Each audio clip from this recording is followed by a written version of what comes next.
위금숙 박사님, 위금숙 박사님 컴퓨터 공학 전공하신 박사님이고 정부에 이런 설계랑 이런 거 많이 하셔서 그 정부의 이런 데이터베이스 시스템에 대해서도 굉장히 본인이 많이 다루신 분이라서 아주 아까 장영우 대표님 발표에 이어서 우리 위금숙 발표를 원래 토론자지만 발표 수준에 이렇게 들으시면 이해가 훨씬 더 높아질 것 같습니다. 그 다음에 소장님 발표 부탁드립니다. 박수 좀 해주십시오. 저는 지금 앞에 저의 소개 중에 몇 가지 제가 경험했었던 내용들을 이렇게 저희 프로필을 했는데요. 이거는 오늘 발표할 내용과 관련된 저희 경력을 말씀드리기 위해서 한 겁니다. 아까 첫 번 발표하신 그 이승우 교수님 말씀, 그러니까 제가 본론으로 들어오기 전에 제가 여기까지 서게 된 것이 우연이 아니었음을 좀 생각을 하면서 갑자기 이제 제가 여기까지 오게 된 그런 저희 배경, 이런 걸 말씀을 드리는 게 좀 좋을 것 같아서 말씀드리겠습니다. 저는 전자계산학과 학부를 들어갔고요. 석사과정도 전자계산학과, 박사과정도 전자계산학과인데 일이 바뀌어서 컴퓨터공학과로 바뀐 겁니다. 그러니까 소프트웨어 쪽입니다. 또 소프트웨어 전공을 했고, 이제 10년간 이쪽 분야를 했고, 그 다음에 이제 교수로, 이제 연수하는 교수로 있다가 정부에서 전자정부를 하는데 행정직만 갖고 안 되는 겁니다. 그래서 개방형 제도를 처음으로 만들어서 거기 제가 1호로 이제 들어가게 돼서 전자정부 사업을 공무원으로 이제 하게 됐습니다. 그래서 3년은 행정자치부, 3년은 기획연차에 있으면서 어떤 시스템을 만들었냐면 여러분들이 집에서 주민등록 등본을 뗄 수 있는 시스템, 이제 지금은 정부24인데요. 그때는 안방민원 시스템에서 G4C였습니다. 그 다음에 이제 우리나라의 조달 행정의 투명성을 높이기 위한 조달 시스템, 이런 것을 쭉 해왔습니다. 근데 그렇게 하고 6년 정도 있으면서 우리나라의 그 전자정부 이제 특별위원회에서 기반체계에 대한 실무위원도 했고요. 그러다 보는데 저는 이제 정보와 전산화의 엑셀레이터를 많이 개발했는데 하다 보니까 그렇게 효율적이고 빠른데 문제는 이것이 뚫리면 엄청난 제한이 올 것 같은 겁니다. 그러니까 좋은 차는 성능 좋은 엑셀레이터도 있지만 성능 좋은 브레이크가 있을 때 그게 좋은 차지, 잘만 달리고 브레이크가 없으면 이거는 진짜 큰 대형 사고가 일어나지 않습니까? 그래서 그 당시에 이것만 하면 안 되고 정부의 통합전산센터를 만들어서 전문적으로 해야 된다라고 하는 거를 이제 마지막에 이제 제가 6년 끝나면서 이렇게 제안을 하고 우리나라의 위험관리, 위기관리를 하는 조직이 있는지 살펴봤습니다. 그때가 2003년도죠. 2003년도인데 근데 없는 겁니다. 그래서 전자정부라고 해서 열심히 만들어 놨는데 이것을 브레이크를 할 수 있는, 그러니까 보안 체계나 이런 체계가 없는 걸 보고 제가 너무나 이게 좀 뭐랄까 이거를 빨리 누군가 해야 되겠는데 아무도 없고 우리나라 시스템은 없고, 그래서 제가 이제 미국의 조지 워싱턴 대학의 이제 그 위기관리 센터에 비지팅 스칼라, 교환교수 프로그램이죠. 그걸 가서 1년 정도 하고 왔고, 그래서 지금은 이제 우리나라의 국가재난관리, 자연재해든 IT 재난이든 하여튼 그 위기관리 체계와 관련해서 정부에서 컨설팅하는 그런 일을 하고 있습니다. 그래서 지금 현재는 위기관리 연구소장을 하고 있고, 네. 근데 이제 우리나라의 4월 15일 날 저는 사전투표하러 갔는데 제가 신분증을 딱 주는데 이걸 스캔을 하고 나서 투표지를 보니까 QR코드가 찍혀 있는 겁니다. 그러니까 저는 아니 왜 내 신분증을 줬는데 QR코드가 나오지? 왜 내 정보가 여기 들어갈 수도 있는 이런 시스템이 설계가 됐지? 저는 그때부터 너무 이상했습니다. 그래서 그때부터 이제 계속적으로 우리나라 국세부 정보에 대한 얘기 이런 걸 쭉 해오다가 최근 작년에 들어서 대통령 그 후보자들이 나와서 경선들 이야기, 저는 이거 제일 먼저 얘기할 줄 알았거든요. 그런데 후보자들 중에서 오직 황교안 총리님만이 부정선거를 얘기하고 나머지 후보자들 한 명도 얘기를 안 하는 겁니다. 너무 이상했죠. 아니 이렇게 우리는 뭐예요? 민주공화국이잖아요. 민주. 그러니까 국민이 주인인데 이 선거에 대한 부분을 어떻게 이렇게 다루지 않는 그런 대통령들이 나오지? 너무 이상해서 그다음부터는 이거는 좀 아닌 것 같다. 뭔가 우리나라 이런 시스템에 조금이라도 저의 경험이 이제 도움이 됐으면 좋겠다. 그래가지고 이제 황교안 캠프로 가게 됐고, 지금은 이제 부정선거 방지대 기획위원장으로 섬기고 있습니다. 저는 이 부분을, 저는 말씀드리는 부분이 사전투표 시스템 개선 방안이라는 얘기인데요. 사실은 그냥 QR코드 시스템에 대한 부분을 검토해달라고 했는데, 검토를 하다 보니까 이게 너무 큰 겁니다. 그래서 제가 여태까지 해왔던 정부의 컨설팅을 한 것처럼 현재에 대한 문제점, 이거에 대한 IT적인 문제점, 정보 제도적인 문제점, 이런 것들을 이제 말씀을 드리려고 합니다.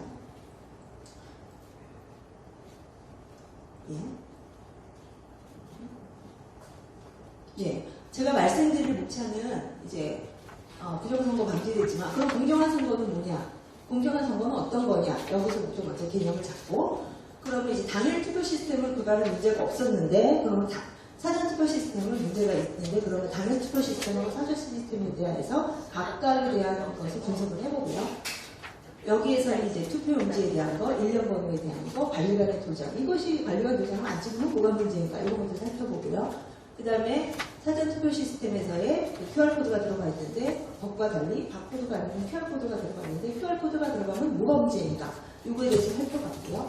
그 다음에 전산을 활용하는 사전투표 시스템. 사전투표 시스템은 전산 활용 시스템입니다. 정산 조직을 활용한 시스템. 그럼 전산 활용 시스템을 이렇게 도입을 하는 것에 지금 현상과 제도적으로 뭐가 문제 있는가, 이걸 살펴봤고, 그 다음에 우리가 견제를 해야 되는데, 그러면 선관위에서 제공하는 정보 공개의 수준은 어떤가, 이걸 분석을 하고 마지막을 이제 결론으로 요약을 했습니다. 이제 말씀을 드리겠는데요. 먼저 공정선거에 대한 부분을, 그럼 공정선거는 뭐지? 그럼 첫 번째, 유효한 선거권자가 투표를 해야 되겠죠. 유효한 선거권자가 아무나 투표하면 안 되겠죠. 다른 나라 사람은 와도 안 되고. 그러니까 이제 선거인 명부가 정확한가, 요거를 이제 먼저 검토를 했고요. 그 다음에 투표자 수하고 투표지가 같은가. 예, 실제로 이제 선거인 명부 중에서는 투표를 안 한 사람도 있으니까요. 근데 이게 투표자, 실제 투표한 사람과 투표자 수가 같은가, 양에 대한 부분, 1인 1표 원칙 준수하는 이 부분이고요. 그 다음에 내가 기표한 대로 그대로 개표되는가, 이거는 내용적인 부분이죠.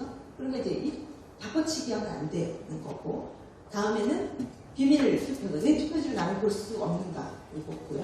그 다음에는 이런 것이 주권자인 국민이 쉽게 검증할 수 있는가, 그래서 검증 용이성, 이렇게 살펴보겠습니다.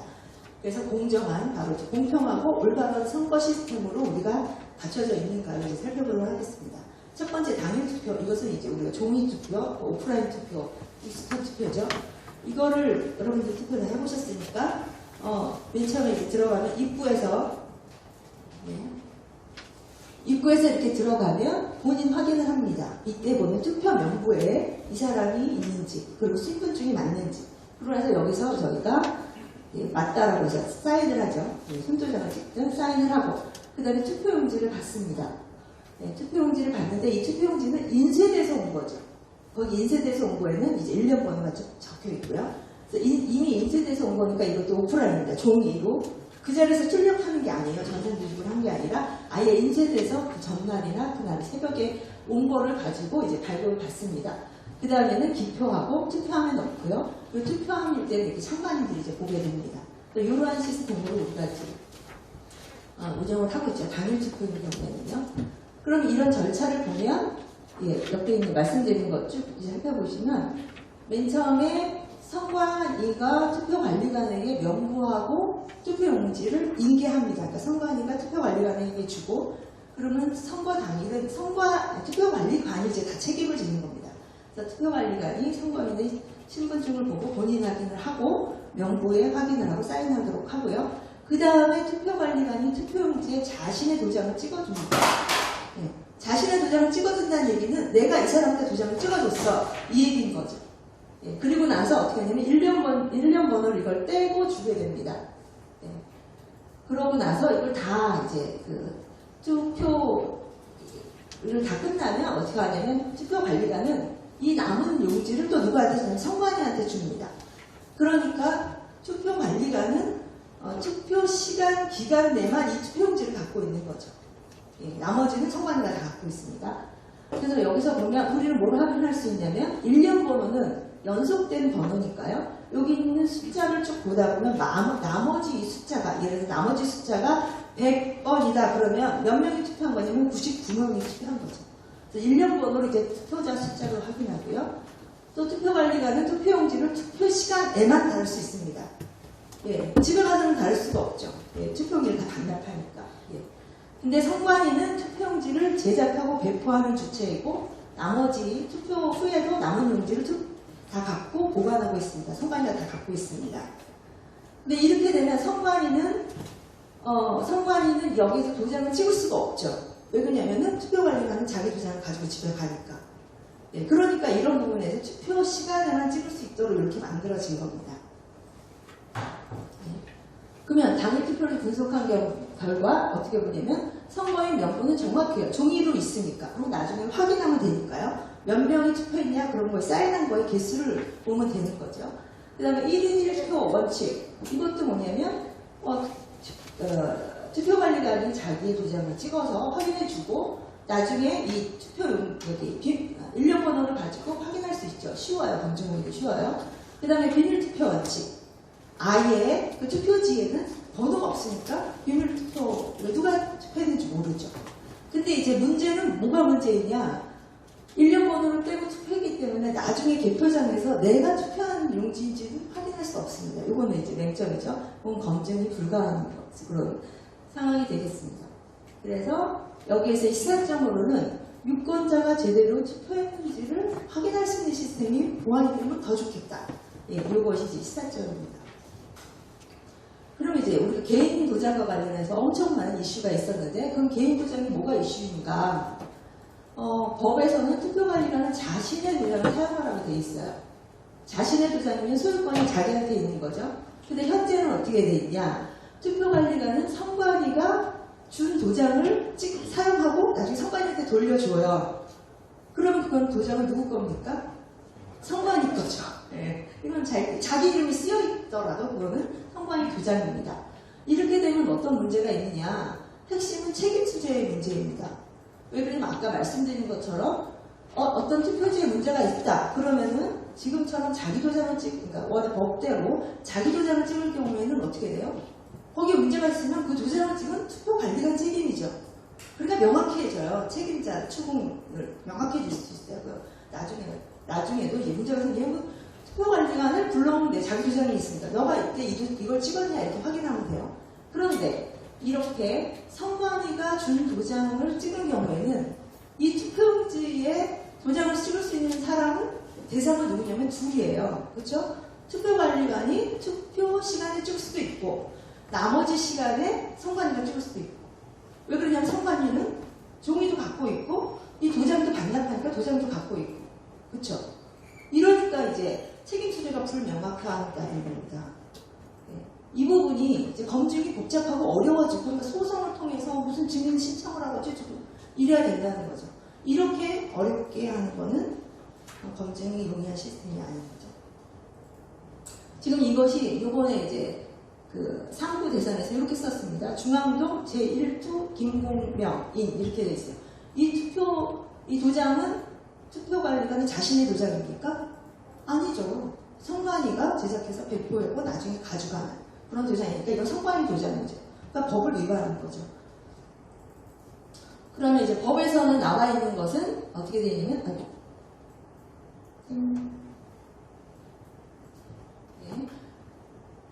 투표관리관 도장은 자신의 도장, 사인이라고 되어 있습니다. 사인, 개인의 도장을 사용하도록 되어 있지만 사인이 아닌 선관위 소유의 도장을 찍고 나중에 이제 반납을 하는 그런 부분이고 이런 거 책임 소재가 불분명해지고 검증 처계가 부실하고 그러니까 국민 주권이 제대로 반영되어 있는지 확인할 수가 없고 이것은 정말 자유민주주의 체제에 대한 붕괴 위기를 초래할 가능성이 있다. 그래서 이제는 어떻게 해야 되냐면 이런 법 위반에 대해서는 이게 법 위반이 되어 있다고 홍보를 해야 되고 또 불법임에도 강행하는 경우에는 중과 처벌 규정을 확실하게 해줘야 된다. 이것이 이제 개선안이 되겠습니다.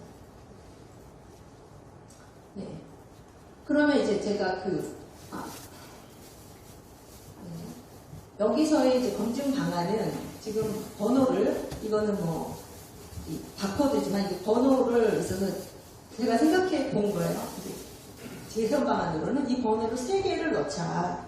그래서 하나는 내 투표지에 놔두고, 다른 하나는 선관위에 보관하고, 다른 하나는 선거인한테 주자. 그래서 나중에 검증할 때 이 3가지가 맞아야지, 그래야지 네, 정확한 거니까. 그래서 아예 이 부분을 웹에서 이걸 아예 없애지 말고, 이 자기 표를 확인할 수 있도록 한다고 이렇게 만들어 놓는 게 좋을 것 같다. 그럼 더 확실하게 당일 투표도 훨씬 더 뭐랄까요, 검증 가능성 면에서 더 좋은 그러니까 개선된 것이 아닐까 이렇게 생각해서 제가 제안을 해봤습니다. 그 다음에 이제 사전 투표입니다. 당일 투표에 대한 부분 알고 사전 투표를 이제 보는 이유는 당일 투표 시스템을 알아야 사전 투표는 뭐가 다른지 볼 수 있으니까요. 사전 투표 해보신 분은 알겠지만 사전 투표는 이렇게 전산 장비를 이용해서 합니다. 본인 확인기, 본인 확인에다가 이렇게 자기의 신분증을 넣으면 스캔을 딱 합니다. 스캔을 하면 뭐가 되냐면 여기에서 자기 이름이 이렇게 추출됩니다. 이거는 그림이고 얘는 데이터예요. 얘는 그럼 주민번호도 이렇게 추출이 되고요. 사진도 추출이 됩니다.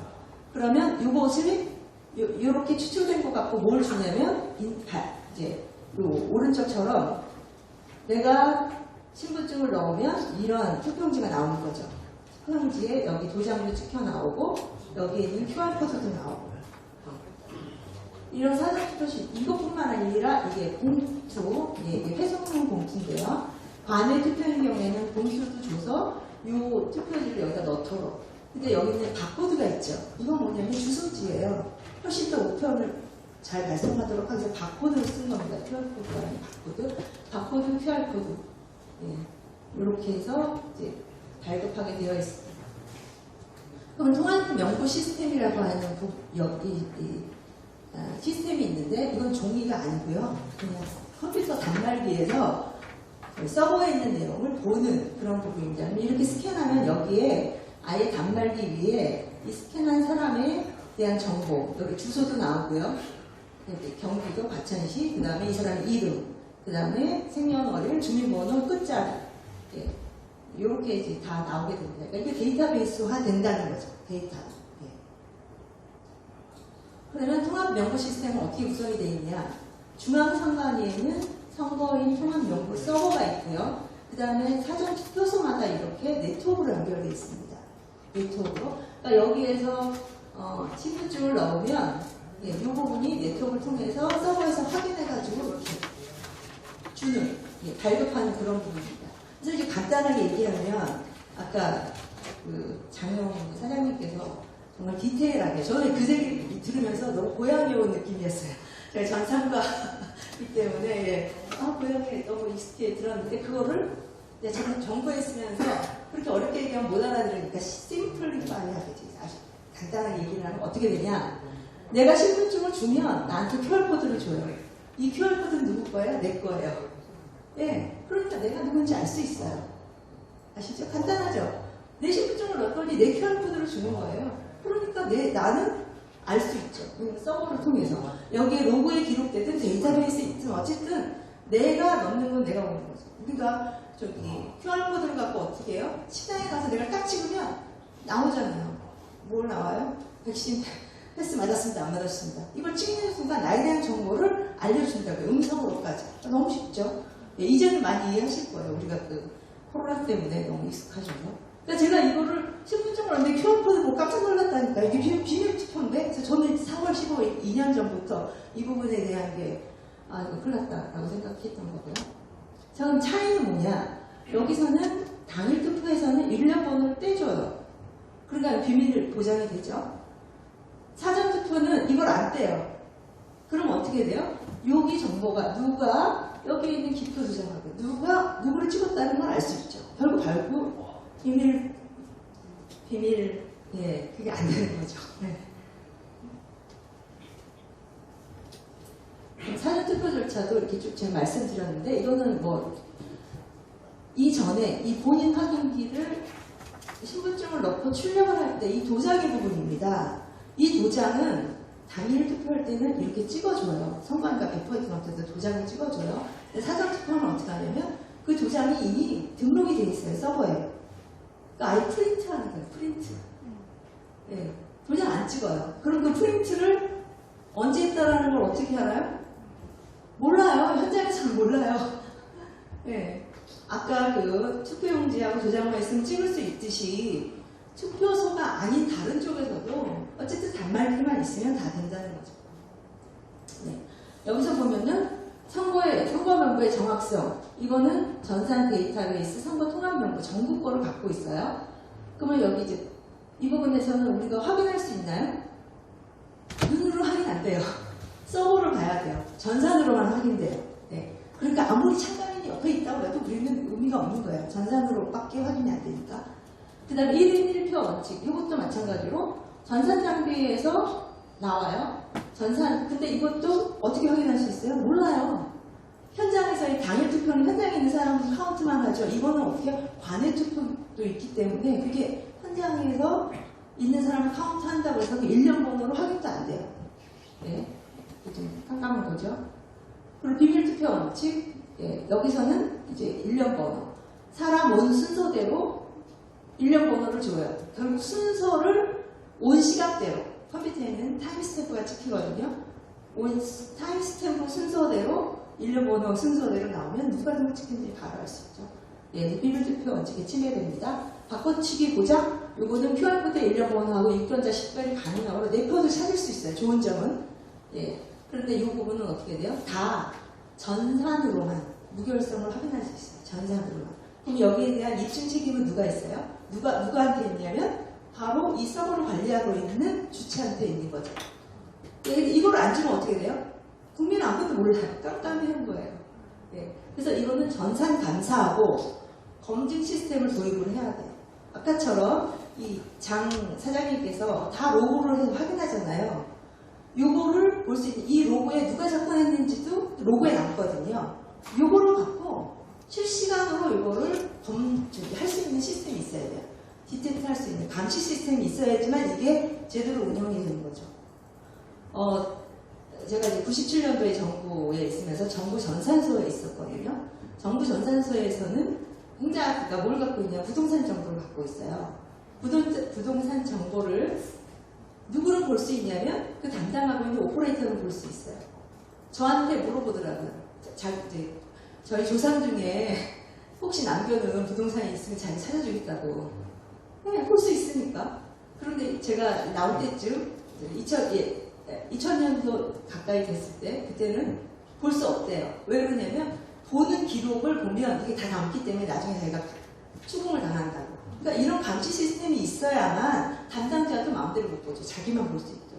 그래서 전자정보를 하면서 이런 위기관리 시스템, 위험관리 시스템, 감사 시스템 이거를 당연히 갖춰야 되는 거예요. 그래서 지금 갖춰져 있어서 우리나라 전자정보가 세계 1위인 거죠. 네. 여기는 모르죠. 여기는 모르죠. 왜냐면 이거를 근데 저는 이 시스템이 정부 통합전자센터에 들어가 있지 않다고 보거든요. 정부 통합전산센터에 들어가 있는 건 다 관리를 해요. 전문적으로. 그래서 우리나라 전자정보에 있는 시스템에 정부 통합전산센터도 서울하고 대전하고 광주 이렇게 세 군데 만들어놔서 문제가 생겨도 한 군데서 복구될 수 있도록. 그렇죠. 그러니까 별도로 갖고 있다면 별도로 갖고 있는 데서 해야 되는데 요거에 대한 정부에서 갖고 있는 전산 시스템은 통합전산센터에서 어떻게 돼요? 주체가 달라지는 거죠. 그러니까 이거 감시하고 전문적으로 할 수가 있는 거예요. 이 시스템은 관리하는 사람이 자기가 운영하고 감시도 자기가 한다. 그건 뭐예요? 견제 없는 권력은 부패할 수밖에 없다고. 이 원칙에서 자유로울 수가 없는 거죠.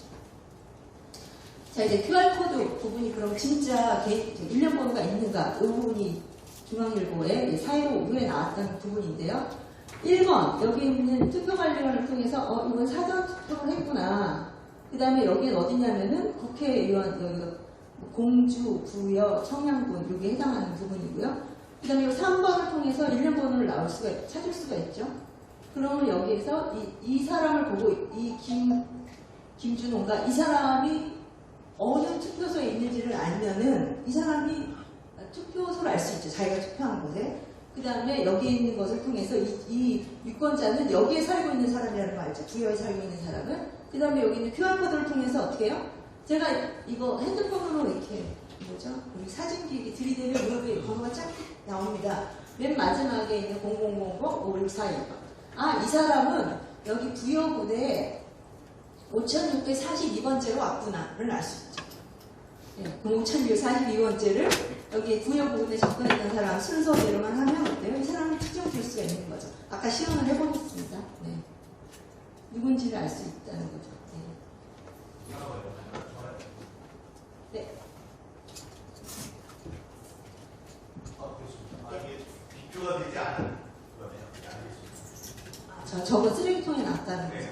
근데 저거를 QR코드 리더가 있어요. 그걸 어떻게 됩니까? 리더도 필요하고요. 제 핸드폰으로 지금 찍은 거예요. 그렇게 해서 확인을 한 거예요. 네네네. 그러면 확인할 수가 있다고요. 그 다음에 얘가 누군지는 그때 뭐 확인하는 거는 아까 장사장님이 하신 것처럼 이걸 가지고 조작하면 누가 어디서 찍은지를 나올 수가 있죠. 뭐 그런 대답도 해주셨었다고 제가 들었습니다. 다음에 이제 그러면은 QR코드 없고 바코드 뭐 이거 이슈가 많았는데 그럼 왜 이럴까? QR코드는 퀵 리스폰스 이게 좀 더 빨리 처리가 되고 바코드보다는 좀 뭐랄까 인식하기가 더 빠르답니다. 바코드는 이렇게만 해야지 잘 되지만 이렇게 해도 잘 안 되기 때문에 이런 코드를 만들었죠. 일본의 덴소 웨이브사가 만들었어요. 이거는 특허권 행사하지 않아서 무료로 쓰고 있어서 많이 쓰고 있습니다. 이 부분 그냥 QR코드를 안 해갖고 그냥 제가 홈페이지 친구가 있더니 이렇게 나와요. 바코드, QR코드 이렇게 나와요. 얘는 바코드라고 안 나와요. QR코드라고 나와요. 네. 그러면 QR코드가 바코드가 왜 문제가 되는가? 바코드는 바예요, 바. 바죠. 긴 그 바에서 여러분들 음료도 마시고 하시는데 좀 막대 모양이니까 바코드라고 한 거고요. 얘는 막대, 2차원 바코드긴 하지만 얘는 다른 이름으로 부른 거죠. 얘하고 그러니까 QR코드, 그러니까 바코드하고 좀 차이를 갖게 하기 위해서 얘는 QR코드죠. 바코드는 최대 20문자만 들어갈 수 있어요. 20개 문자는. 근데 QR코드는 몇 개까지 있느냐? 숫자는 7,000개 이상, 문자는 4,000개 이상. 그러니까 200장 언거지 21개의 자료를 들어갈 수 있는 거예요. 또 훨씬 많죠. 20자를 넣는 바코드하고 QR코드를 넣는 거. 그러면 여기에는 어때요? 우리가 스캔했잖아요.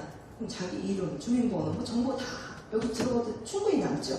사진도 들어갈 수 있을 거예요. 근데 문제는 뭐냐면 지금 저 참석하시는 우리 김영철 장군님이 쓰신 책을 보면 덴소사에서는 SQRC를 개발했대요. 그러면 SQRC 이 코드는 뭐냐? Secret Function Equipped QR 코드예요. 비밀, 그러니까 비공개 데이터도 같이 넣을 수 있는 그런 코드예요. 하나의 코드에 여기에 비밀 정보도 넣어요. 그러면 일반적으로 우리가 핸드폰을 하면 공부의 정보만 보지만 비밀 정보까지 들어가 있고 자기 고유의 스캐너, 전용 스캐너를 유닛으로 추출할 수 있다는 거죠. 저는 이게 무서운 겁니다. 그걸 확인할 수 있는 방법 없어요? 근데 선관위는 그 덴소 웨이브사의 코드를 사용했답니다. 4.15 때. 그래서 만약에 SQRC를 사용했다. 그러면 우리 정보도 다 들어가서 여기에 담고 누군가는 요 스캔하고 이것이 통신망에 악의적이든 고의적이든 이게 나간다면 우리 국민의 정보가 다 유출될 수 있는 가능성이 있겠다라는 생각이 듭니다. 자, 보세요. 지금 제가 지난주에 옷을 사러 갔더니 이런 마크가 있더라고요. 피팅룸에 가방 들어가지 마세요. 왜 그럴까요? 저 가방을 가지고 난다면 훔쳐나올 가능성이 있다는 거죠. 꼭 훔쳐나오진 않더라도. 그러니까 미연에 방지하는 거죠. 우리가 산에 올라갈 때 라이터를 갖고 가지 못하게 하는 거랑 똑같아요. 예방을 하는 겁니다. 그렇게 바코드로도 넣을 수 있도록만 만들면 굳이 법을 위반하면서까지 QR코드를 만드는 이유가 뭐겠어요? 그러니까 그렇게 하면 안 되죠. 저렇게 많은 21개의 200자 원고들이 넣을 수 있는 그런 QR코드를 굳이 써야 할 이유가 뭐냐? 했더니 이제 선관위 대답은 이렇게 했다는 겁니다. 30문자가 필요하다. 선거명 12개, 선거 구명 8개. 관할선거관리위원회 4개, 1년 번호 7개, 1년 번호 또 확인했고요. 나머지 부분을 봤는데 선거명이 12개예요. 요거는 2020년 4월 15일 날 한 두 번째 선거 이렇게 해놨대요. 저거 이거 보면서 깜짝 놀랐어요. 저는 제가 전산을 전공했다고 했잖아요. 그 다음에 저는 또 우리나라의 도로명 주소를 개발하고 그 다음에 우리나라의 우편번호 체계 그거를 6자리에서 5자리로 계산합니다. 한자를 줄이려고 엄청 노력했어요. 왜 그러냐? 이 한자가 늘어난다는 것이 국민 전체에게 미쳤을 때는 경쟁력을 떨어뜨리는 거라고요. 코드 설계하고 전자정보 하면서 행정표준 코드화를 했어요. 제가 세상에 이렇게 코드하는 사람이 어디 있습니까? 너무 이거는 일반 고의적으로 QR코드를 쓰기 위해서 늘려놓은 거다라고 밖에 저는 봐지가 않고 아니면 정말 무식한 그 개발자가 했다라고 생각이 듭니다. 그러지 않기를 바라지만 여기서 보면 여기서 관할선거구위원회 이런 위원회 명이잖아요. 이거는 내자예요. 이 내자로 관할선거관리위원회 명이 나와요. 이건 그런 말은 뭐냐면 요 4414라는 걸로 위원회 명이라고 하는 걸 추출할 수 있다는 얘기거든요. 매칭 코드를 썼다는 거예요. 그러면 이건 이렇게 간단하게 할 수 있어요. 선거면 우리가 선거가 얼마나 많아요. 세 자리는 1000개의 선거를 구분할 수 있거든요. 그러니까 선거 아이디죠. 뭐 저는 사실 2개만 해도 된다고 보는데 뭐 넉넉하게 이제 3개 하고 선거구명. 선거구가 몇 개입니까? 250 몇 개잖아요. 그러면 세 자리가 충분해요. 이 세 자리랑 나머지는 매칭 코드로 할 수 있어요. 1년 번호 7개만 하면 돼요. 저는 13자리면 충분하다고요. 그러면 여기 13자리 바코드로 그래, IT를 한다고 바코드로 하고 여기 있는 숫자까지 하면 이걸 쓸 수가 있는 거죠. 네, 이렇게 할 수 있는데 왜 그렇게 했을까는 궁금한 거 어쨌든 저는 컨설팅을 받지 않고 제가 해드린 겁니다. 하지만 이렇게 매핑 테이블로 적용하면 코드 간소화한다. 그리고 바코드 사용도 가능하다. 버블 준수할 수 있고 또 여기 있는 번호까지 넣을 수 있으니까 육안으로도 식별 가능하다. 예. 그리고 이거는 제가 5자리 우편 체계라고 하는 걸 했다고 했으니까 5자리를 우리는 모든 구역을 다 나눌 수 있어요. 선거구도 이렇게 구역으로 매칭을 시켜줘야 돼요. 우리가 참가인을 등록하려고 하다 보니까 이 주소하고 선거구하고 매칭하는 게 너무너무 진짜 벽이 돼요. 그러니까 도로명에서 만들어주고 우리가 5자리 우편번호라고 얘기하지만 실제로는 국가 기초 구역 코드예요. 이걸 만들어지면 조합을 해서 명이니까요. 이런 조합을 해서 선거구도 쓸 수 있으니까 이것까지 개선을 하는 게 우리나라의 경쟁력을 위해서 좋을 것 같고 이런 제안을 드립니다. 다음에 이제 QR코드 법제적으로 분석을 하는 부분. 여기서는 1년 번호 바코드를 쓰고 여기에 있는 거 다른 거 넣지 마라. 이렇게 되어 있으니까 바코드를 써야 돼요. 결론적으로 지금 표준 국가 대사전에 바코드 하면 이렇게 나와요. 우리나라의 국립국어원의 표준 국어 대사전 이렇게 나오는데 이거 아니라고 하는 데는 딱 두 군데인 것 같아요. 중앙선관위하고 대법관. 그러고 이거를 저기 무시하고 있는 국회의원들, 선출직들. 그래서 선출직들은 사실은 불쌍하죠. 왜냐하면 자기네들은 선관위한테 밑보이면 선출이 안 되니까. 그래서 이렇게 제가 공학하는 사람이 왜 우리나라 이런 시스템까지 다 알아야 되는지 머리가 아프지만 하여튼 보면 볼수록 좀 의심이 많이 됩니다. 그래서 QR코드는 법위반이다. 그리고 검증에 용이하도록 1년 번호 육안으로 파악할 수 있도록 인쇄해야 된다. 그래서 이제 국어대사전의 정의하고 다른 대법원의 왜곡된 판결 이런 정상화시킬 필요가 있다라는 게 제 제안입니다. 다음에 이제 사전투표 관리가 여기서 보면은 사전투표 관리관의 도장 요거는 4인으로 날인하도록 되어 있죠. 말씀드린 것처럼 아까 투표관리관하고 똑같습니다. 근데 단지 달라지는 부분은 요거는 사전투표관리관 이거는 여기서 사전투표는 4인이 아니라 자신의 도장이라고 용어를 바꿨지만 어쨌든 이게 같은 내용이죠. 개인의 도장, 자기 소유의 도장을 찍도록 되어 있는 거 이것도 앞에 얘기한 거 같은 내용입니다.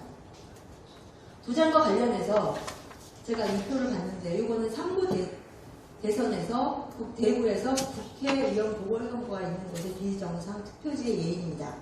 투표지 색상이 이게 원하는 이제 보궐선거는 그레이, 회색 이런 색이 나와야 되는데 이런 갑자기 노란색이 나왔어요. 근데 여기에서 또 재밌는 거는 여기에 있는 건데요. 얘를 딱 봤더니 어때요? 요렇게 각설풍 모양으로 이렇게 돼 있어요. 그리고 또 용산구에 있는 여기도 마찬가지로 이렇게 돼 있어요. 잘 보이시나요? 희미하죠? 제가 이걸 보여주기 위해서 요 장표 중에 한번 볼게요. 이 장표 중에 요거랑 전에 거랑 보면서 구방대에 있는 로고를 한번 비교해 보세요. 요거랑 구방대 로고하고 요거랑 비교해 보세요.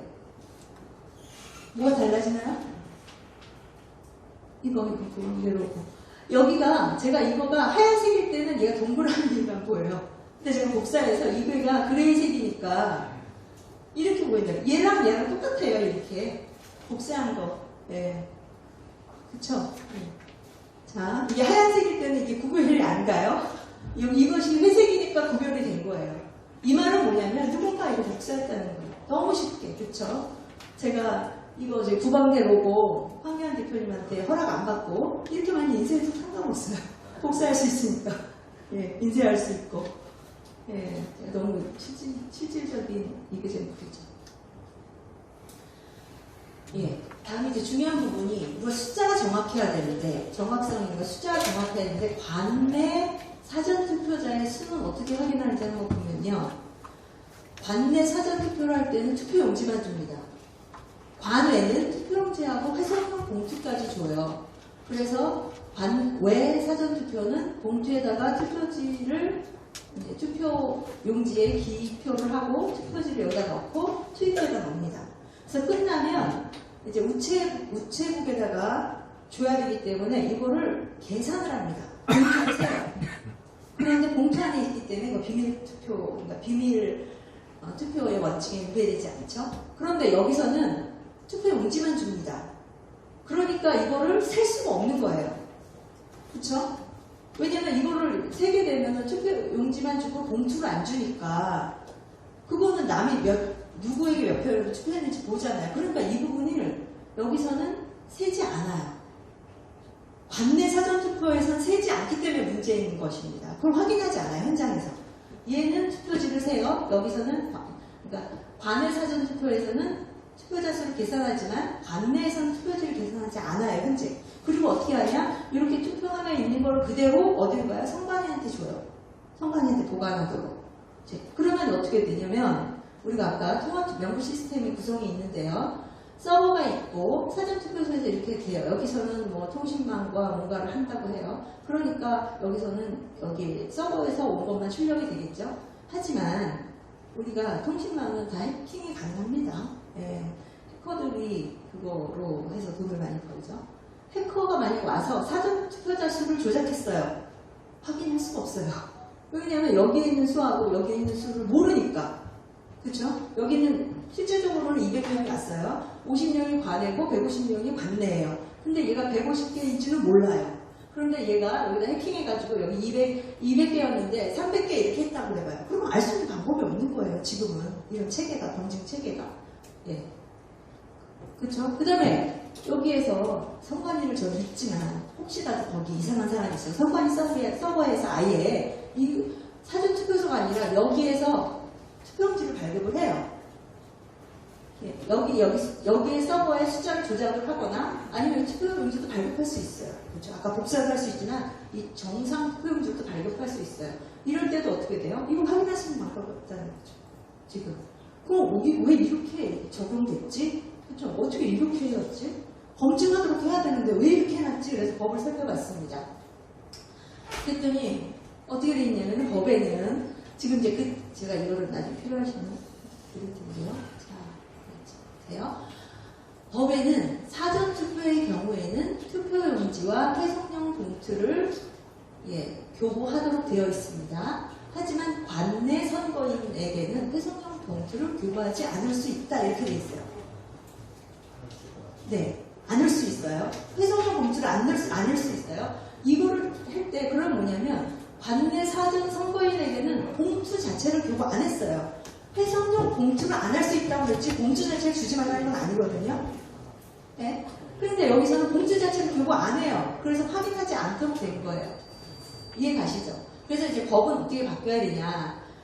저기 158조 5항에 회성용 봉투를 교부하지 아니할 수 있다. 여기서를 회성용 봉투가 아닌 일반 봉투로 교부할 수 있다. 왜냐면 회성용 봉투는 우체국까지 갔다 와야 되니까 돈이 많이 들잖아요. 굳이 그럴 필요가 없으니까 그냥 일반 봉투 주면 되죠.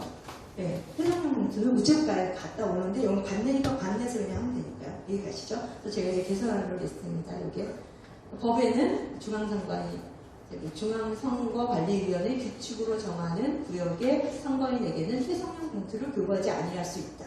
그렇죠? 질문을 할 기회가 나중에 잊어버릴까봐요. 네. 하실 거. 네. 지금 오늘 마크롱 대통령이 재선에 성공했습니다. 네. 20년 만에.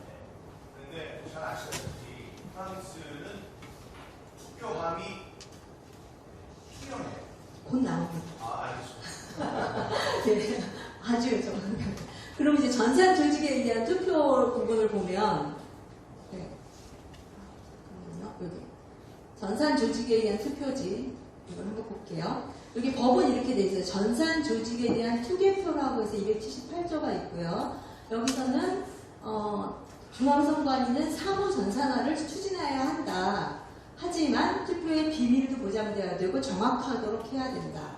그리고 검증할 수 있도록 해야 된다. 이렇게 돼 있어요. 그리고 중앙선관위가 전산화를 할 때는 선거인이 알 수 있도록 홍보해야 되고 국민에게 홍보해야 되고 또 이거 실시할지 여부에 대해서는 국회 교섭단체를 구성한 정당과 협의하에 결정하여야 한다 이렇게 되어 있어요. 근데 다만 조약으로 이렇게 사전투표와 관련한 사전투표와 관련한 투표용지 발급기는 하지 않을 수 있다 이렇게 만들어놨어요. 네. 저희 대학교 때 컴퓨터를 하면서 교수님이 그러셨어요. 컴퓨터는 아주 정직해. 우리가 막 이상한 결과가 나와야 이렇게 막 추정을 하면 컴퓨터는 쓰레기가 들어오면 쓰레기가 나와. garbage in, garbage out. 이것이 컴퓨터라는 거예요. 정직한 컴퓨터. 자, 그런데 중요한 건 뭐냐면 개표도 중요하지만 개표는 어떻게 했냐면 규칙에 보궐선거 등에 있어서 이것도 보궐선거에만 해당이 돼. 보궐선거 등 뭐 네 가지인데 그건 디테일한 부분이니까요. 개표인 경우에도 정당 협의해야 한다 이렇게 돼 있거든요. 그런데 이렇게 전산 조직에 의한 부분에 다만 사전투표와 관련해서 본인 여부 확인 장치, 투표용지 발급기는 이렇게 협의하지 않아도 된다라고 만들어놨어요. 우리 법에. 네, 그러니까 여러분들이 아무리 대법원 가고 이렇게 뭐 고소를 하더라도 법에 이렇게 돼 있기 때문에 선관위는 항상 이렇게 피해갈 수 있는 거죠. 네. 그래서 잠깐만요. 떼기 잘 안 되네요. 한 번 더요. 네. 여기서 보면 여기서 이렇게 투표보다 더 중요한 투표는 개표보다 더 중요한데 무결성 입증을 위해서는 투표에 있어서 이렇게 사전 투표에 있어서 투표용지 발급기준 전산화 실시 여부에 대해서는 정당하고 협의하지 않아도 되도록 예외 규정을 만들어 놨다는 거죠. 하지만 그 앞에 있는 2항 3항에서는 투표의 비밀 보장, 투표의 정확성, 검증성 이걸 해야 되니까 반드시 이거는 이렇게 만들어야 된다. 지금처럼 하는 거는 잘못됐다. 그리고 투표용지에 대한 그 유효성과 관련한 부분도 법에는 어떻게 되어 있냐면 투표용지를 인쇄하고 나서 사인을 찍고 교부하도록 되어 있어요. 근데 현재는 어떻게 돼요? 이 도장을 아예 인쇄까지 해서 교부하도록 되어 있죠. 그러니까 이 사인을 이렇게 한꺼번에 한 거예요. 그럼 한꺼번에 하면 어떻게 돼요? 다른 사람이 아니라 이거를 갖고 있는 데는 다 출력할 수 있다는 얘기죠. 투표관리관이 이걸 입증 책임이 없어지는 거예요. 이렇게 되면. 그러니까 우리의 당초의 당일 투표 시스템을 무너뜨리는 시스템을 지금 사전투표 시스템에서 하고 있다. 요거를 말씀드립니다. 그래서 그러니까 이미지 도장을 인쇄하는 것은 위법이다. 뭐 규칙으로 인쇄 날림할 수 있다. 뭐 이렇게 되는데 이것도 위법인 거죠. 자, 그래서 개선 방안은 이런 거 이렇게 다 중간에 서버를 이용해서 뭐 누군가 했다 이런 다 전산 감사를 통해서 다 확인할 수 있거든요. 전산 감사, 그다음에 견제 체계를 갖추고 나서 사전 투표를 실시해야 된다. 이런 시스템이 없이는 사전 투표하면 안 된다. 그리고 여기에서는 해외에서도 유럽에서도 투개표 전산 안 하고 있습니다. 아까 뭐 우리 IE인가요? 거기서 나온 것처럼 여기는 개인정보 확인할 수 있기 때문에. 그래서 여기에 법제도상으로서는 이렇게 임의 규정을 강제 규정을 만들고 뭐 협의할 수 있다가 아니라 협의해야 한다고 만들고 또 사전투표 투표지 발급기 예외 상황 이걸 삭제하고 그리고 전산화 전제 조건이 미충족되는데도 불구하고 이거를 강행한다? 그럼 처벌 규정 좀 강화하고 이래야 좀 국민이 좀 안심하고 살 수 있을 것 같습니다. 다음에 투표 공개 수준을 봤습니다. 투표자에 대한 투명성 부분, 투표자 수 투명한가? 그다음에 이제 그 사전 투표자 공개하는 것, 그다음에 개표시 정확한지 검증하는 것, 이것이 어떻게 되어 있는지를 확인해봤습니다. 바로 이 프랑스. 여기서 보면 프랑스에서는 이번 투표가 아니라 그 전 투표에서도 이런 투명한 투표지를 썼어요. 여기 장점은 뭐냐면 투명해요. 안에 투표용지가 들어가는 게 보여요. 그 다음에 보시면 봉투 안에 투표지를 넣었어요. 네. 그 다음에 여기 넣을 때도 이 사람이 열려줘야지만 투표지가 들어가요. 그러니까 넣는 거 그냥 안 보고 싹 넣을 수가 없어요. 꼭 사람이 여기 사무 관계자가 열어줘야만 돼요. 굉장히 안전하죠. 1인 1투표, 비밀 투표, 투명한 투표가 다 되는 이런 시스템이에요. 수작업으로 하요. 그쵸? 그 수작업으로 하죠. 건상으로 안 합니다. 근데 우리나라 투표지 이거 보면은 저기 그 대구에 있는 그 윤용진 변호사님께서 이게 보전 신청하려고 투표함이 너무 부직포로 돼 있잖아요. 부직포. 그리고 위에는 플라스틱이에요. 이게 세상에 원래 손가락을 넣더니 손가락이 들어가는 거예요. 이런 거를 썼어요. 여기서는 봉투가 없으니까 개수도 안 되죠. 불투명하죠. 뭐가 들어가는지 몰라요. 누가 추가해도 몰라요. 그 다음에 이런 식으로 물렁한 플라스틱도 위에 물렁하고 부직포 있고 이렇게 손가락이 들어가요. 정말 창피해요. 그런데 우리 법에는 어떻게 돼 있냐? 철제하고 알루미늄재로 하도록 돼 있어요. 근데 왜 부직포를 쓴 겁니까? 이렇게 하려고 아주 애를 쓴 것 같아요. 누군가는 정말 예, 그래서 이렇게 되어 있는데 근데 또 법에 보면은 그 재료에 대해서는 중앙선관위가 결정할 수 있다. 또 이렇게 다 있어요. 다 법에서 피할 수 있도록 다 돼 있어요. 자, 그리고 또 보시면 아까 관내 사전투표하고 관내 사전투표지를 보면 이것이 그 사전투표 관리 매뉴얼에 나와 있는 내용입니다. 관외는 뚜껑하고 받침대가 떨어지지 못하도록 이렇게 봉인지를 붙여놨다고 되어 있어요. 그런데 관내 사전투표는 어떻게 돼요? 이 받침대를 나중에 빼려고 해요. 예, 뺀다고 여기 봉인지가 이 밑에까지 붙이지 않도록 노력해라 라고 이렇게 예, 빨간 글씨로 별표로 지금 이게 이렇게 해서 다 교육을 시키는 거예요. 이거 우리가 다 진짜 겁도 없죠. 이게 이제 우리나라에 되어 있습니다. 말도 안 되잖아요. 어떻게 밑에하고 위를 이렇게 봉인지에 의미가 없지 않나요? 이게 뚜껑하고 밑에하고 하여튼 이렇게 지금 우리 중앙선관위가 발행하는 매뉴얼에 사전투표 관리 매뉴얼에 투표관리관과 사무관계자들이 활용할 수 있도록 하는 매뉴얼에 이렇게 써 있어요. 그러면 이제 현장에서는 어떻게 돼요? 중앙선관위가 지침이 났으니까 꼭 이렇게 해야 되는 거죠. 밑에까지 하면 어떻게 돼요? 난리가 나는 거죠. 선거 방해했다고. 그러니까 요거 이 투표함에 대한 부분도 확실하게 하고 내부도 볼 수 있도록 투명한 투표함으로 바꿔야 되고 또 요거에 대해서 사전 투표소도 볼 수 있도록 CCTV를 설치해야 되고 기표만 안 하면 되죠. 기표소에서만 우리가 내 표를 남한테 이제 보이지 않도록 하는 것만 하면 되지. 투표소 안을 왜 촬영을 못하게 합니까? 촬영을 못하게 하는 법도 없어요. 그런데 촬영 못하게 하죠. 그러니까 이건 CCTV 설치해가지고 진짜 이상한 사람 수가 확인할 수 있도록 이거를 설치해야 될 거라고 보여집니다.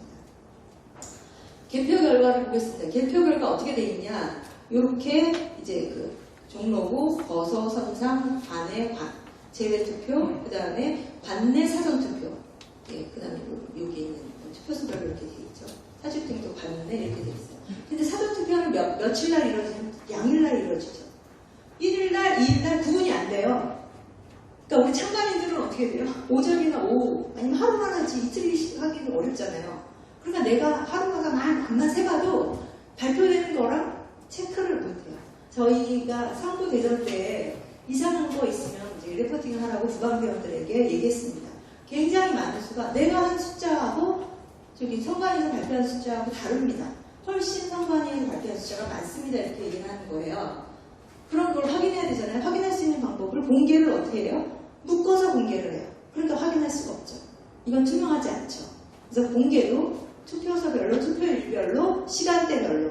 그거 못한다면 오전 시간대, 오후 시간대라고 해서 참관인이 내가 참관해서 그 투표자 수를 세면 그것이 진짜 제대로 됐는지 확인할 수 있는 시스템을 만들어줘야 된다는 거죠.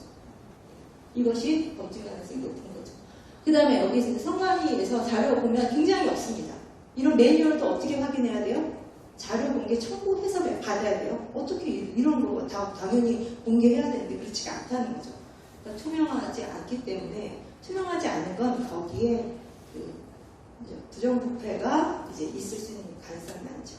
우리가 전자조달을 하면서 전자조달 시스템을 하면서 많은 사람들이 이제는 공무원들한테 뇌물 줄 필요가 없다. 왜냐면 공개가 되니까 많은 사람들이 경쟁하거든요. 뇌물 줘도 자기가 된다는 보장이 없다. 이것이 공개거든요. 공개의 그 효과입니다. 그래서 이런 부분이 공개가 엄청 적게 되고 있다라고 하는 점을 보여드립니다. 그래서 우리가 중앙선관위가 그 발표한 내용을 보면 투표 결과 시간대별로 발표를 하지만 묶어서 발표해요. 사전 투표소가 3,500개인데 선거구는 250개. 250개만 발표하는 거예요. 묶어서. 그 다음에 양일인데 사전 투표도 양일을 묶어서 발표해요. 각 투표일별, 투표소별, 시간대별로 발표하지 않아야지. 이거는 이렇게 최소 단위로 발표를 해야 된다. 이래야지 검증이 되는 거죠. 두 번째는 자기 투표지가 나와 있는지. 이거는 아까 우리 분류기에서 이미지 스캔하잖아요. 자기 저기 그 바코드만 있으면 확인할 수 있도록 내가 집어넣은 것이 거기에서 이미지로 보여주기만 하면 되거든요. 전산으로 이미 다 만들어져 있어요. 돈 더 들어갈 필요도 없어요. 공개만 해주면 돼요. 이런 체계가 돼야 내가 투표한 게 정말 반영이 됐는지를 확인할 수 있죠. 이런 시스템, 견제 시스템 당연히 제공을 해야 합니다. 그래서 이런 시스템이 없이는 사전투표 어렵다. 그래서 마지막에 이제 요약본은 제가 다 이제 말씀드린 건데 결론으로는 전산장비를 사용한 사전투표는 QR코드 사용으로 인해서 개인정보 유출할 수 있고 비밀 보장하기 어렵다. 개인정보 유출 가능성 있는 QR코드는 법대로 바코드만 써라. 코드 간략화하고 필요하면 제가 도와드릴 수 있어요. 네, 간략화하고 프로그램도 수정하시라. 그 다음에 투표용지의 유효성, 문제 발생 시 책임 소재 명확화를 위해서 투표관리가 소유의 도장을 찍고 이 절차도 용지가 발급돼서 발급되면 찍어라. 같이 인쇄해서 나오는 거 이거는 유효성을 보장할 수 없다. 그 다음에 반내 사전투표는 회성용 봉투가 아닌 일반 봉투도 교부해라. 그래서 반내 사전투표자 수도 반드시 계산하도록 만들어라. 그 다음에 철저한 전산 감사, 상시 감시 체계를 도입해라. 그래서 이상 징후가 있을 때 바로 이제 그 브레이크를 볼 수 있도록 이것이 위험 관리하는 거고요. 그다음에 확증, 자기가 투표한 걸 확인 용이하도록 투명한 투표함 도입해라. 그 다음에 최소 단위 투표자 수 공개해라. 그리고 자기가 정확하게 투표한 내용이 반영되는지 확인시켜줄 수 있는 검증 시스템 도입해라. 이러고 나서 사전투표해라. 이게 안 되면 사전투표하면 안 된다. 이것이 저의 결론입니다. 이상입니다.